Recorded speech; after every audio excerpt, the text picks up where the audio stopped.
Please like and subscribe.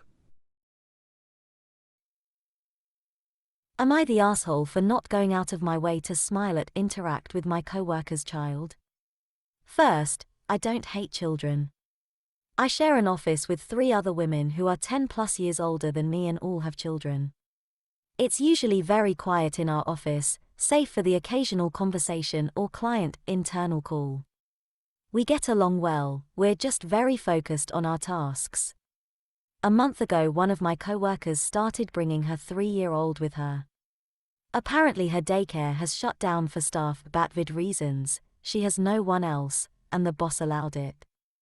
I hadn't expected just how much noise a 3-year-old means. Babbling, crying, running around, my coworkers cooing over and talking to her, it was rarely silent. I did feel bothered by it, especially the running, but I just sucked it up, because I know a small child can't be quiet for 8 hours. Some days she was so hyperactive I could barely concentrate on my work. I considered wearing headphones, but I felt that it would be on another level of rudeness and I also wouldn't hear the phone. Most of the time I ignore her. I don't go out of my way to make conversation, and when she shows me something, I comment on it but keep it short. One time she asked me if we could play the card game, Solitaire, as my coworkers had done with her, and I said sorry, no, I gotta work. I'm also not very emotive and I don't put on an ear-splitting smile and an excited voice when talking to her. I'm here to work, not to play daycare, and right now it feels exactly like that. Once I had to ask my coworker to take her crying daughter outside because a client was on the line and I didn't want to seem unprofessional, which she didn't take very well.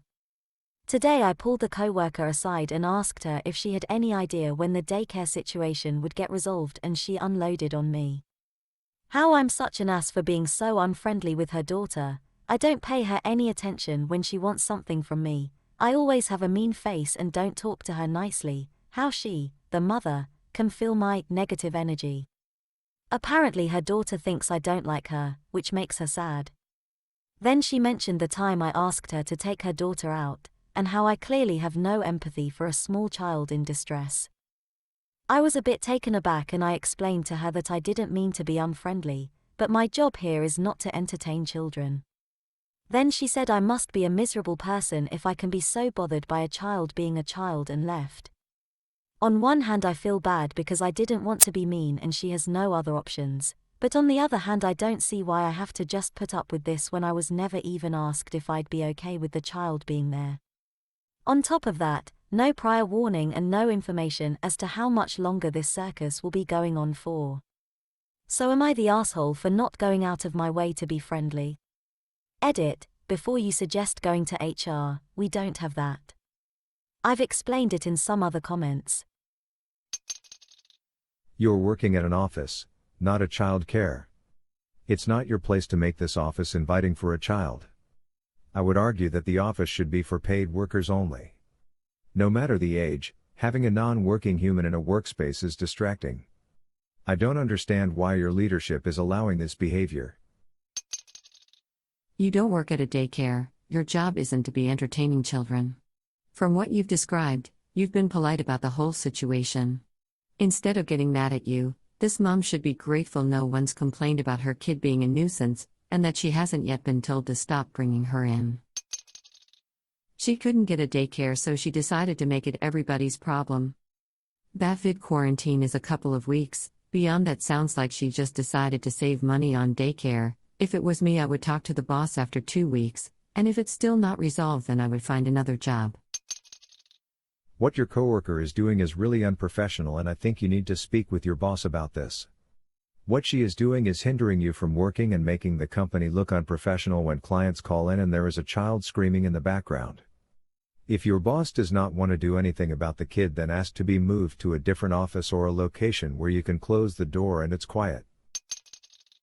Honestly, I don't think I could work and be productive with small children in the same place. It's quite unprofessional for you to be asked to work in the same office. They could have given her the office and made alternate arrangements for you, or vice versa.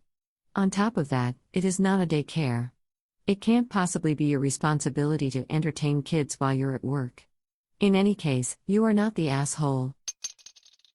You aren't a babysitter for someone else's kid. It's off-putting how she expects you to put your job on hold for her daughter's wants and needs. I can hardly imagine being able to keep it together with a screaming child. She needs to find other options because her daughter is a disruption to some extent, while well-intentioned. If she is a distraction for you, it's likely that other people feel just the same way but don't want to be friendly. You aren't going out of your way to not be friendly, you are trying to do your job and faced with constant distraction that makes it impossible. Places of business are places of business. Kids don't bother me at all in normal circumstances. I love them, actually, and am nearly always happy to see them, but if I'm on the phone with a client, then I will eject anyone being noisy, whether that's a kid, someone whose true love just dumped them, or someone whose childhood pet died the night before. I'm not telling you not to be a kid, or sad, or happy, or mad, or whatever. But take that shiz outside. There's work to be done. Your job isn't to entertain someone else's kid, especially in a professional environment. I'm surprised she couldn't find another daycare or babysitter for the time being. A lot of people have been turning to babysitting as a source of income since the pandemic. Child-free dating bingo. Made up this child-free dating bingo card, for those of us who are in the dating world. Hopefully it injects a little humor into a trying situation. Child-free dating bingo. But my kids are special. It's not my fault I have kids. This isn't fair. It's pathetic how you're just partying. You need to grow up. Why do you hate children so much? But my kid doesn't live with me. But I'm everything else that you're looking for. Well, let's not worry about this kid's thing. Let's just date. Tries to play the bad boy angle. He messages you that you should run, because he's not what you're looking for. Well, good luck. Everyone decent has children. Their profile says wants kids. They claim that they don't. Thank God you don't have kids, you witch. But I'm really good at being a parent. Free space. Total stranger claims that you would be great at raising their kids. You just don't have kids because you can't get laid anyway. Person says that you are not attractive enough to be this picky. Person lies about being a parent. You'll be sorry when you realize that your biological clock is ticking. You can't plan ahead on these things. If we have them, we have them. I'm not a parent. My kids are all grown. But I would treat you so good. Person accuses you of being shallow for having preferences. God intends for us to have kids. You didn't reject me for having kids. I'm rejecting you for being child-free. Parent pretends that your profile bio doesn't exist.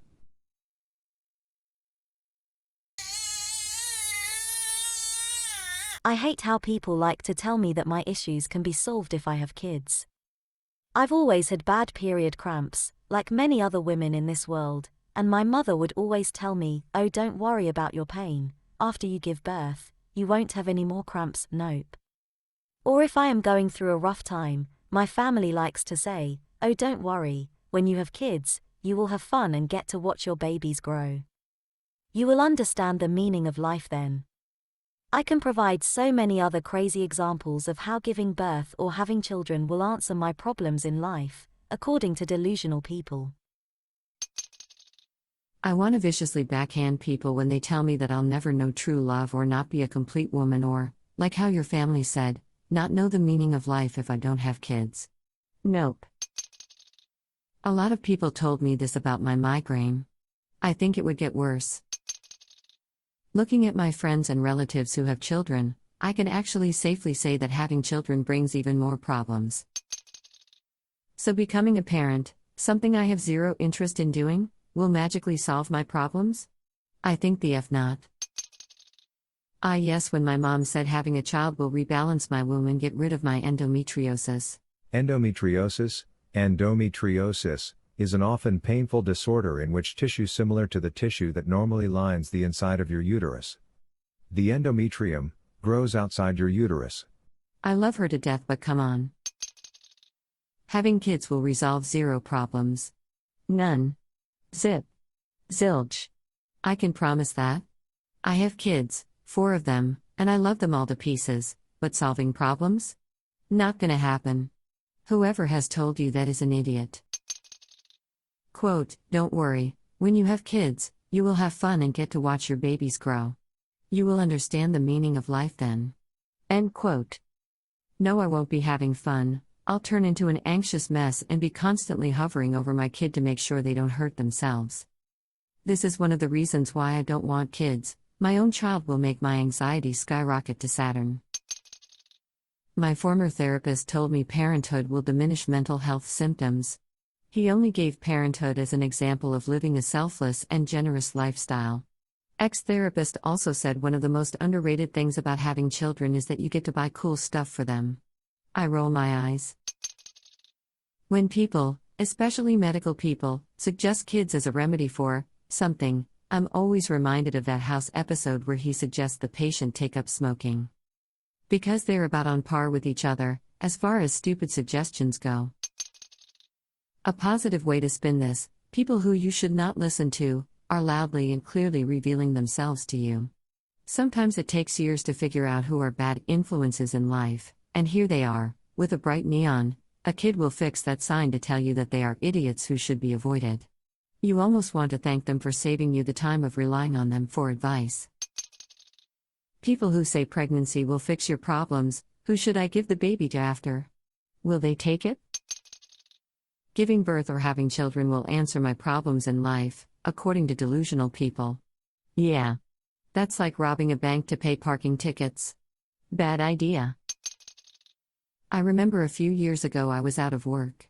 I wasn't sure what I wanted to do and I didn't really have any passion for anything. Someone else who was on the unemployment scheme with me suggested that maybe if I have children and settle down, I will find a passion in my life. Really? Are those children going to pop out of my vagina and give me life counseling before ruining the rest of my life? My mom can tell you that bad cramps do not go away if you have a baby. They might not be there during the growth of the belly, but as soon as the baby is out they will return. So, what they actually mean is, you'll solve your problems with some more problems? Kids will only be adding more problems to your existing ones. They'll just multiply and magnify everything. So if you're stressed now, you'll be even more stressed with kids. Don't listen to their lies. It's a stressful and exhausting full-time job. A friend of ours used to have the most terrible, debilitating cramps.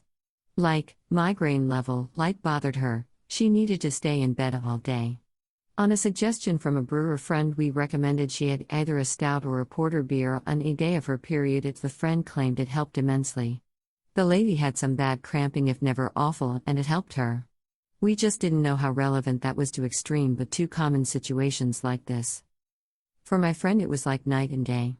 She wasn't much of a drinker but kept a couple of beers in the fridge. She settled on a cream stout IRC, and it went from 9 to 10 down to no more than a 3 pain level. 12 ounces at dinner on the worst days and she was fine through to the next day. Since some thoughts into the history beer and ale brewing is that it may have been started by women for this situation, I like to think this, old wives' wisdom trumps anything your mother is asserting. Yay! You can trade your monthly pain for a minimum 18 years worth of responsibility that you didn't want. Sounds perfect. The baby propaganda runs deeply. Now is it after you have kids you won't feel pain? Or after you have kids you'll be so worn out from taking care of them, that you won't know if the pain is from the original issue?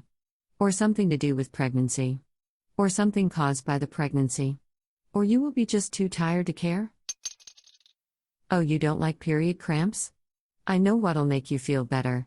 9 agonizing months of screwed up hormones and your entire muscle skeletal structure shifting around to make room for a wholeless human, who will literally suck the life from your body, who then forces their way out of a part of your body with millions of nerve endings, ripping flesh and probably cracking your pelvis in the process, after which you could end up with mere lifelong incontinence if you're lucky, or full-on postpartum psychosis if not. Doesn't that sound like a great deal in return for less painful periods? Also, I've seen growing babies.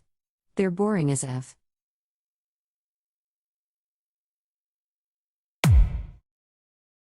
Please like and subscribe.